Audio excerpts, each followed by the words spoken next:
We've been discussing this Goldman Sachs note this morning, them taking their S&P 500 target down to 3,600.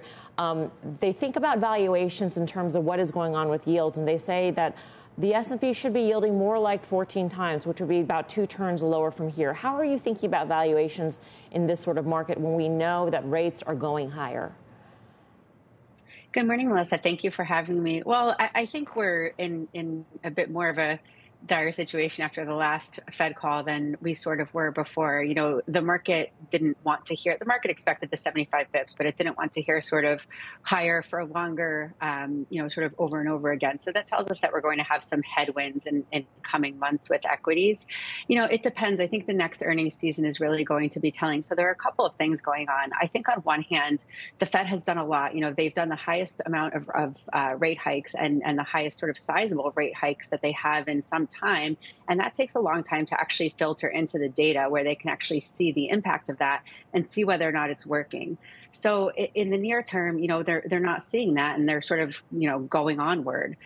In terms of corporate America and earnings and whatnot, so far the PEs have held up. So far earnings have been positive, but it remains to be seen whether they maintain that pricing power and can continue to grow with this rising rate environment. So I'm really anxious to see what the next quarter of earnings brings forth. So I'm not really getting the clear picture from you then, Sylvia. I mean, are you saying that there's a shot that where we are right now, 16 times about on the S&P 500, that's where we should be priced because we're waiting to see what the earnings season will bear out? Or do you think that probably the path of least resistance here in terms of valuation is in fact lower?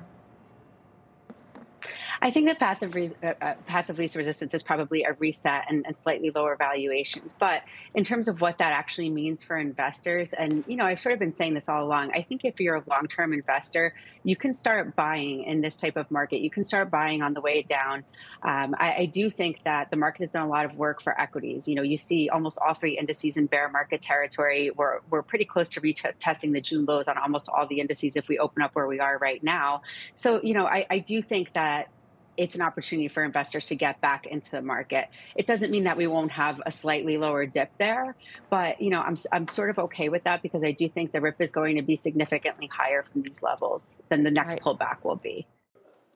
Shepard Smith here. Thanks for watching CNBC on YouTube.